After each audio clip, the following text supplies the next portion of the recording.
In many cases, clients will come and say, look, we've had this cottage in our family for a generation or even two. Now I've gotten more into boats and the old boathouse is falling apart and so on. Do they need one or two slips? Do they have a boat and jet skis, for example? Are they coming in and out all day? You need to know the type of boats, the size of the boats. Are we putting these on hydraulic lifts? Are we getting them right out of the water in the winter? Some people will just put on a bubbler, which we can talk about again later, and the ice will not freeze around the boathouse and you can keep your boats in the water on a slight lift. But now you can get your boats right off the water on a hydraulic lift. So there's a real function to what is the specification on your boat.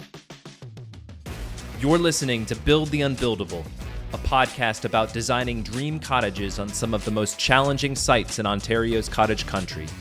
All right, welcome back to another episode of Build the Unbuildable. I'm John Tyerman, and as always, I'm joined by James Pitrapov, principal at Lakeside Architecture, Inc. James, how you doing? I'm doing pretty well today, John. How are you?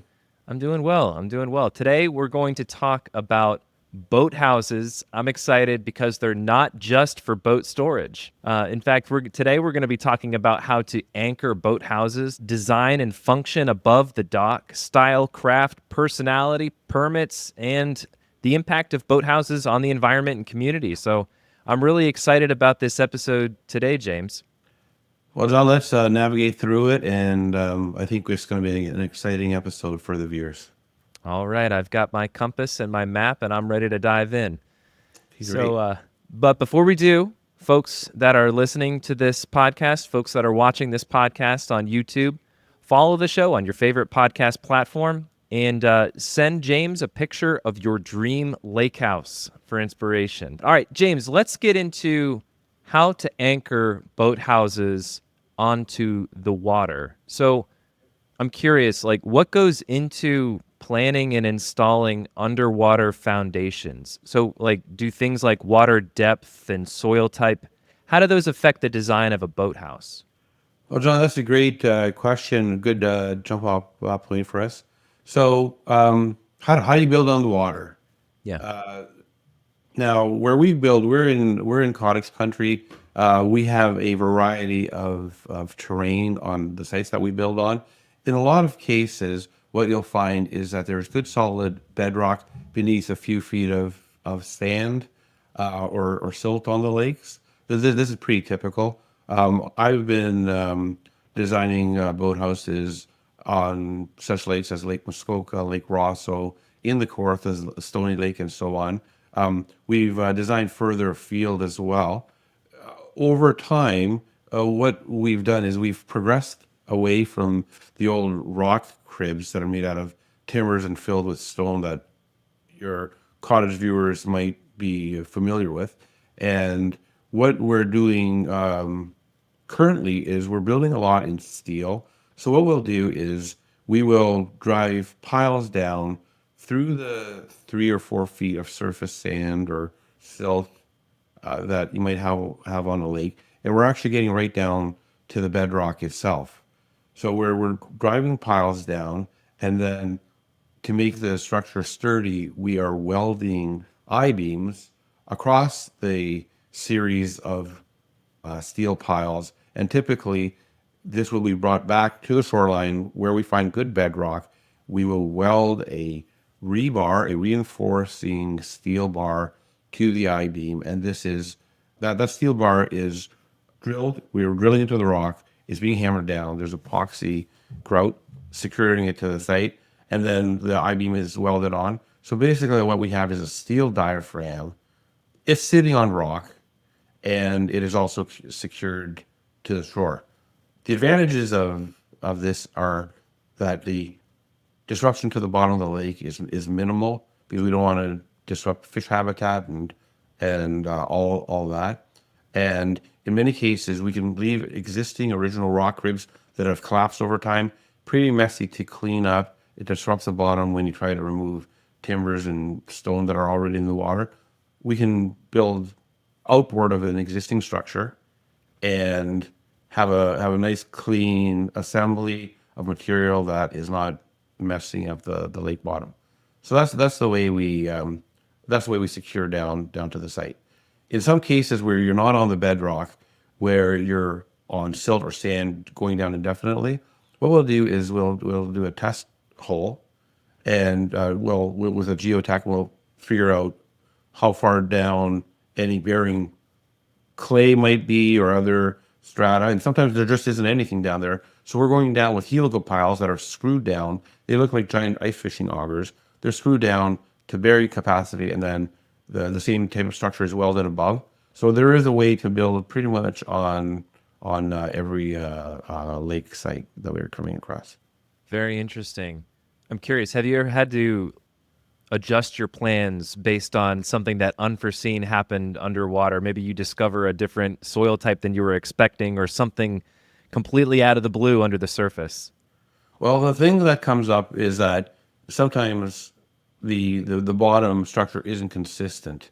So we've had situations where there is a rock ledge and there are collapsed original rock cribs in there and silt. So sometimes it's a combined structure. The more of a challenge is the time of year that we're building, and we're out in the water. So really, there's two options. We're drilling or hammering down in over water into the substrate. So that means you can either come in the summer on a barge, work off a platform, or we can come in the winter and drill through the ice, and that gives you a platform for all your construction. It gets a little tricky in Canada here when the seasons aren't so clearly defined, and in that in between season you have shifting ice shelves drifting in, wanting to shear the piles, and so forth. So season and a good look at what's actually beneath the surface. Do you have a preference of summer or winter? Which is your preferred season to build a boathouse? Well, it seems that clients like to have use of the property during the summer. The builds on a boathouse can be a few months, or they can be longer because a lot of the boathouses are more elaborate now. They're almost like dwellings in themselves.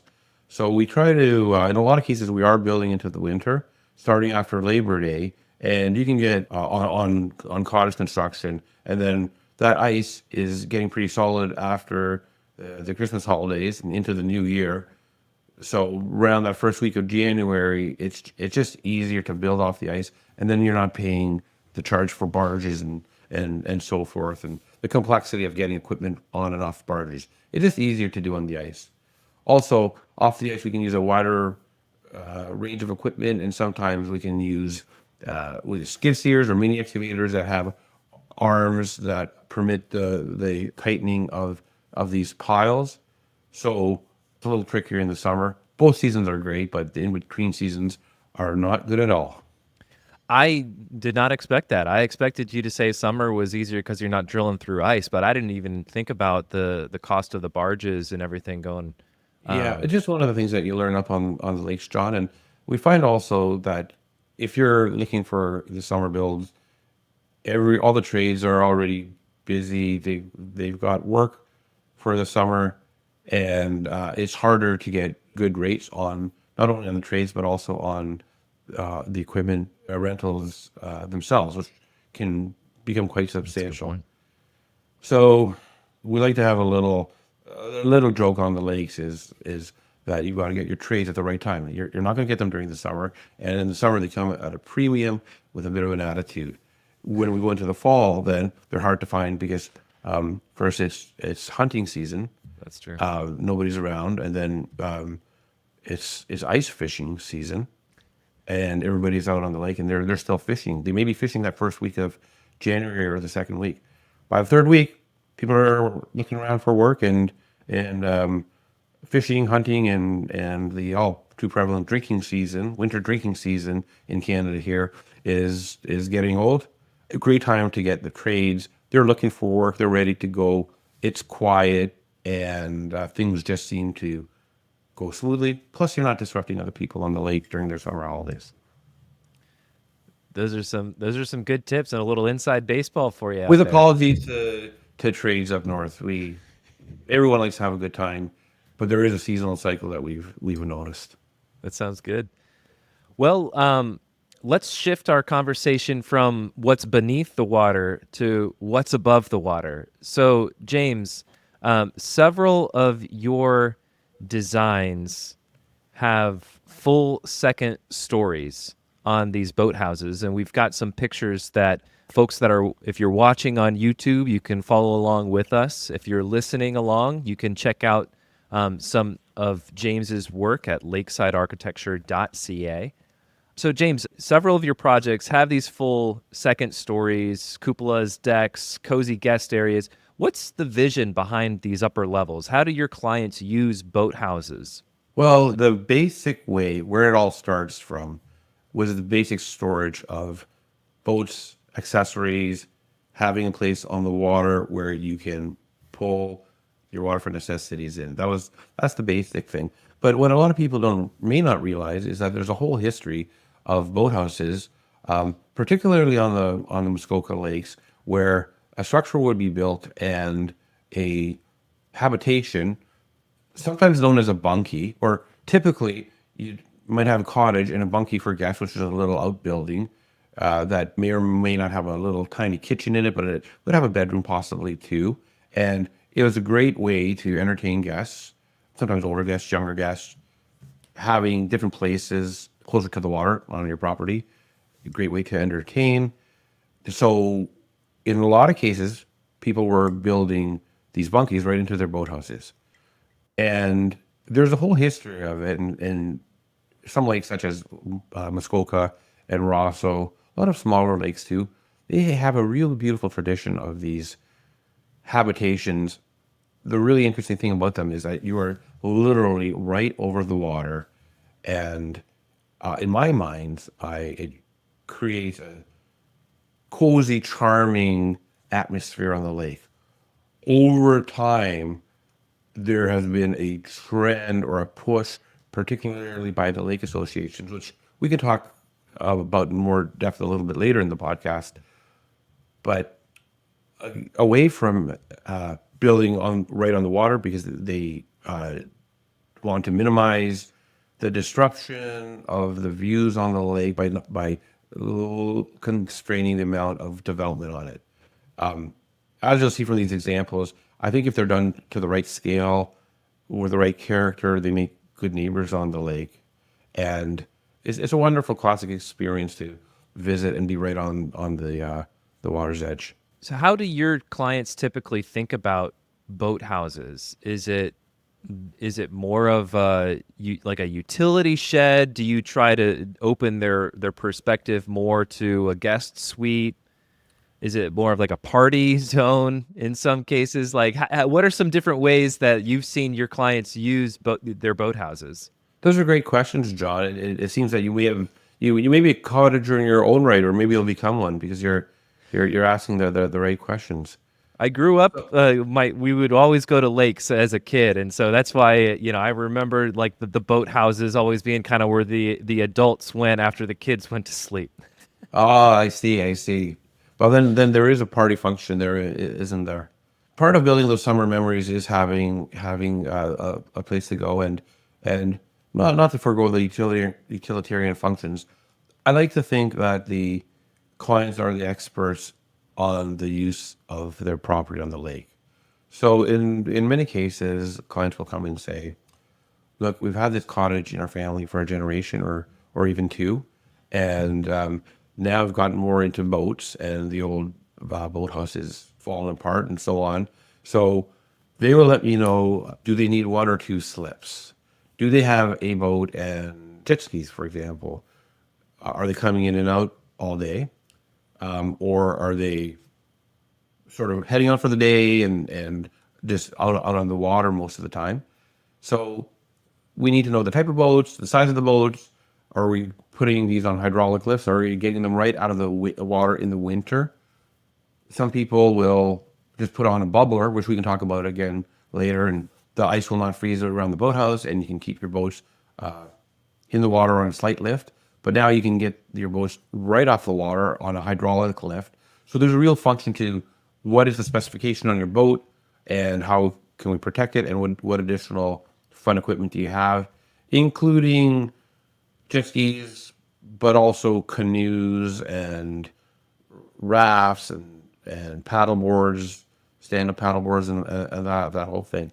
Now, second to that, people do like the idea of having a room or two, or if they're not permitted to do it on the lake, because these days the constraints are getting tighter in a lot of places, at least having a sitting area. They like when they have deep water, John, they like to have a walkout, and they'll actually dive off their roof, like a flat roof, into the deeper water and come back up with on a ladder to a cabana.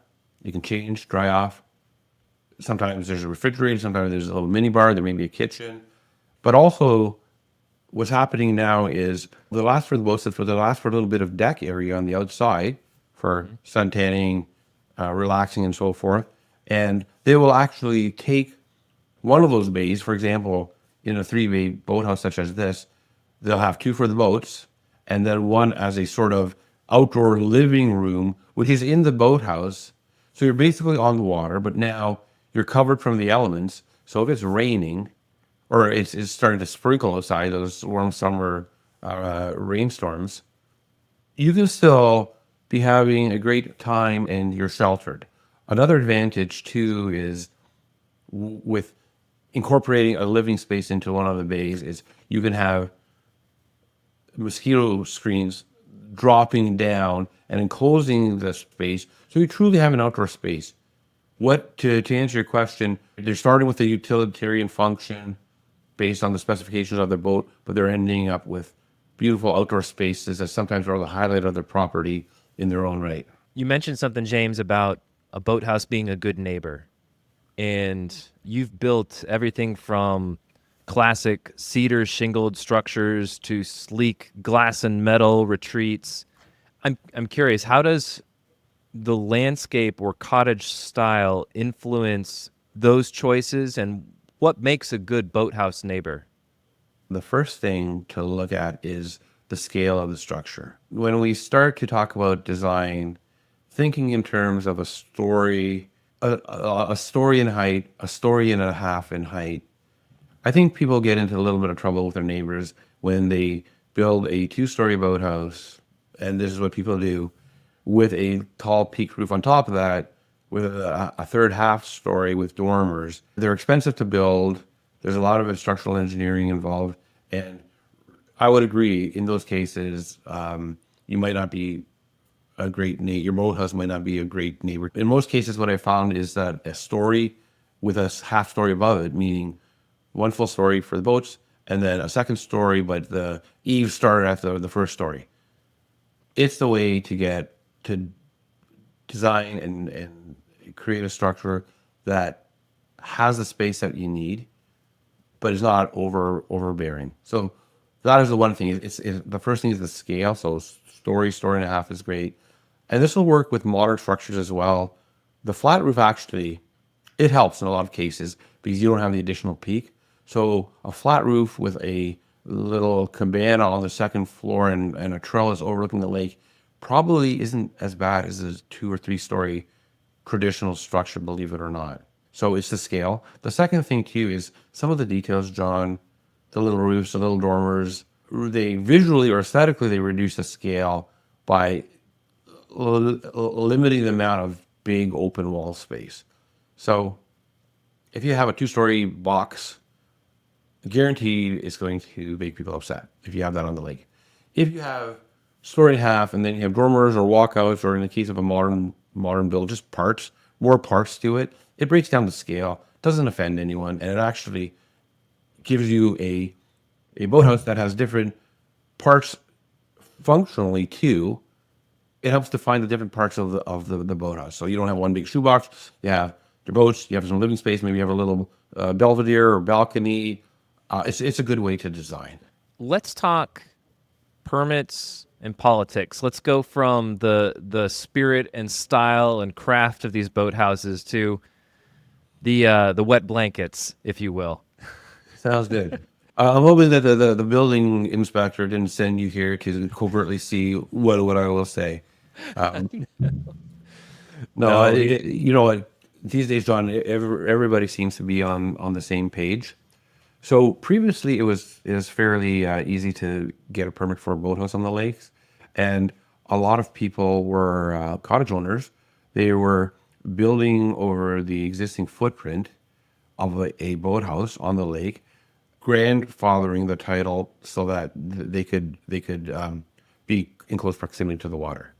What happened over time is a lot of development. There's a lot of may have been a lot of development on certain lakes, and the lake associations would look at it and start to get concerned, particularly about the scale, but just the idea of blocking views or changing the character of the lake. So what the official plans that the municipalities will use as a tool, like they set out the broad outline, and you have to check this carefully. Are they protecting sightlines of the lake? Are they preserving the character of the lake? And each municipality or township will then have rules in place, which are their bylaws on how they deal with new development so that it doesn't disturb those values. So in a lot of cases, they started saying, well, any new structure's got to be back 60 feet. Well, unless you want a dry dock, if you want to drag your boat up the shore on a little rail, a little marine railway, it's not an ideal solution. Yeah. But this is how things end up. So what I've done on projects, because things have changed over time, and on a lot of lakes, you cannot build the new boathouses. We look at individual properties and are we maintaining the purpose and intent of the official plan. If we can show that we're meeting some of the test rules in the plans, and usually there'll be like guidelines, like core guidelines on how to promote good development. We look at conditioning of existing structures. Are there safety reasons for the boathouse? How far are the neighbors' structures from the water? What has been built on particular lakes in the past? At the end of the day, it really depends on the individual property, and you're after good design. Good design is a process. It's not doesn't come from a package or here's a good boathouse that they'll like. It's a matter of working with a zoning department, working with any stakeholders such as lake associations, and just seeing what you can do that is promotes maintaining the quality, the aesthetic quality of the lake while respecting your rights as an individual property owner as well. We've been pretty successful with it, but it can be a pretty tough battle at times. I can absolutely see that, especially because that it seems like there's a subjective interpretation of what the character of the lake is. That's a good point. Because I mean, I'm assuming, and you tell me, like, how much does design of a boathouse go into maintaining the character of the lake? Well, it's a huge deal, John, and it takes a little bit of a knowledge of what's built on the lakes, but a bit of an open mind as well, because again, surprisingly, say a one-story boathouse, single slip one-story boathouse with a modern glass box on the second floor, but using natural materials, Douglas fir, cedar, big overhangs. I think in a lot of places that is going to have less impact than a traditional boathouse, multiple stories, peak roofs, really steep roofs, a lot of little filigree carpentry and so on. You can build in a subtle way, and I promote like I think that it is good to take the more quiet approach to design first, and things develop on their own, like in these design projects, John.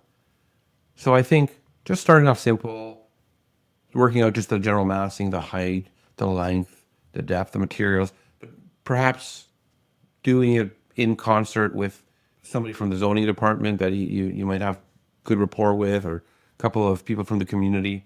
It's part of the design process. It's not a product. So in some ways, there's less risk, but more commitment required to you work towards a design that is appropriate on your particular lake. Okay, so it sounds like it's a collaborative effort between an architect, the zoning committee, the client, other um, pieces and parts of the municipality. Do I Yeah. have that right? Yeah, that helps a lot, John. And why not? get to know your neighbors if you don't know them already. Yeah. And it's not a competition.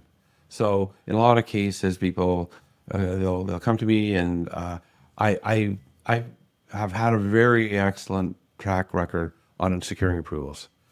Now, having said that, I like to do it in a responsible way so that we're actually treating all stakeholders with concern and respect, of course. So why not get to know your neighbors, find out what's important to them. Is a particular sight line? Can we set it back a bit, set something forward, maybe a different material? Likewise, when you're building your cottage, find out, architecture is a social art. And a lot of the time, what we think are competitive factors, they're actually, the constraints are good to have. It'll result in richer design. And I'm not talking about designing by committee or any of those cliches. It's just hearing what people have to say because they have been on the lake. We all mean well. And it's just helpful to expand the design process to involve different people. Just see what's on their mind and see if we can address it instead of ignoring the cues, the social cues, not just the aesthetic cues, but what are people telling us and why are they saying it? Because they've seen it on the lakes before and they want to know what to anticipate. Totally. Yeah. I mean, it makes total sense to me because in interpreting, maintaining the character of the lake, not only are you maintaining the aesthetic of, maybe it's building design, the shoreline, the environment, but it's also, like you mentioned, it's the people that live there and it's the people that make up the community. And those need to be factored into that equation. So I think that you pointed out it's not designed by committee, but it's listening and embedding the design into the fabric of the existing community. Yeah, and John, I think there is something true to like the character of a lake. Like if you're on one of the big threes and your neighbors have 6 bay boathouses and they have expansive structure and all of that, and sometimes they'll have a port for their airplane, like a little aerodrome, and I mean that's a whole different topic too. Then it may not be out of character to likewise because you may have those same requirements possibly for your project. So it's not out of character to be on that lake. But if you were to put even a 3 bay boathouse with a second story on a small lake, where most of the traffic on the lake are loons swimming by and people and their kayaks, and you're really going against the character of the lake. And if those are the things that you need, are you on the right lake? Like maybe you should find the lake where you are compatible and not upend everyone else's peace of mind by just building the wrong structure for your lake. Not to limit anyone, but stay in character with the right location for your own project. Awesome. So, James, I have a few questions. I'm really curious about weather and storms and how to make sure that these boathouse structures, which are built over the water, how do you make sure that they're storm safe, and how do you make sure that they're able to withstand extreme weather? The environmental requirements or challenges are more substantial when you have a very fulsome winter season, which we have here, and you have the changing seasons. So what happens on the water is that in the winter, the ice will freeze and it will freeze around your boathouse. What the ice wants to do in the winter and early spring, it wants to heave and pull your boathouse off the rock is basically what happens. And then in the spring, when the ice is melting, on some lakes, the bigger lakes, and I've seen this on Lake Muskoka, and I've seen this particularly on Lake Simcoe on the east shore. There's a lot of open water out there, and these big sheets of ice will come in, and they will literally come up the shore and shear your structure, your supporting structure for your boathouse, and your boathouse will take a little trip up the shore towards your cottage. Wait. So these are like little like floating icebergs that come up and scrape alongside your Yeah, boathouse? yeah, and it doesn't take a lot, but this is what happens. So in the winter, the solution has been on a lot of lakes, you'll have a bubbler in the water, and it moves the water around the boathouse so the ice isn't freezing onto the piers. Now, you've got to make sure your backup generator is working all the time, because if it's not working, the bubbler stops, it's going to freeze, and it's at some point it's going to lift. And changing water levels will affect it. And a few years ago, a lot of the lakes, like they're part of their lakes, but they're on an ancient river system. That water is moving. It's the Muskoka River that connects all these lakes. Likewise in the Kawarthas, it's a river system with lakes on it. It is the true character of it. So there's moving water, and in a lot of cases, the water levels are controlled by dams.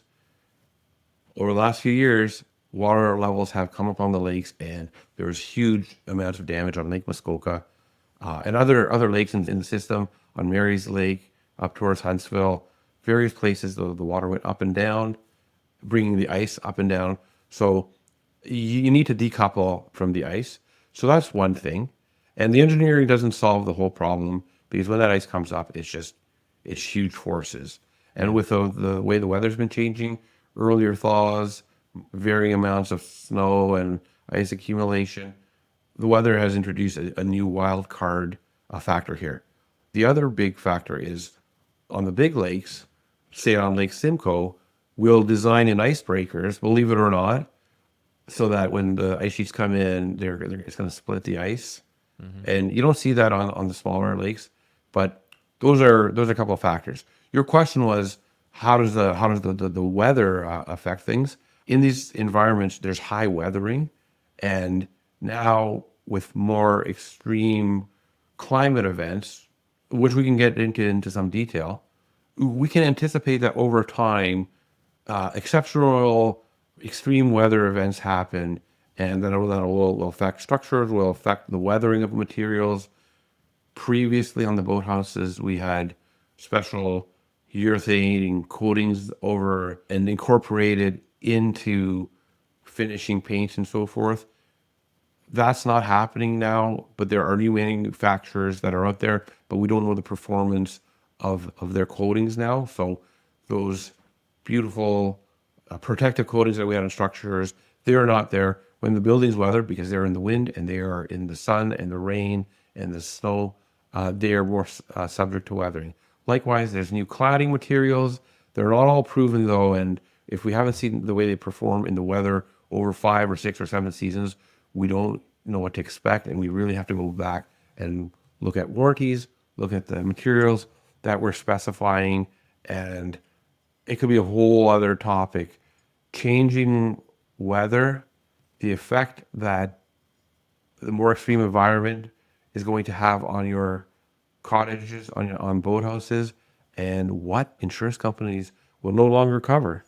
Oh, that's a good point. So it's a good question, John. I hope I answered it in the I answered it in a roundabout way, but I think I'm answering your question. Well, no, it's a great point. So it sounds like ice is a huge factor in that.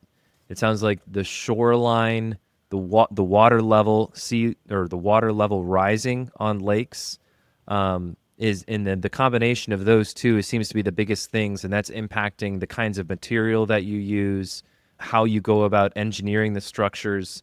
Are there any other considerations? Like, have you noticed any regulations change over the years based on that? It's getting harder to deny that these are having a at least like an annual effect on what we're doing out in the field. For example, the standard for building is pretty straightforward, and it's prescribed in the building code. That doesn't mean that that's the ultimate standard. It's a basic standard.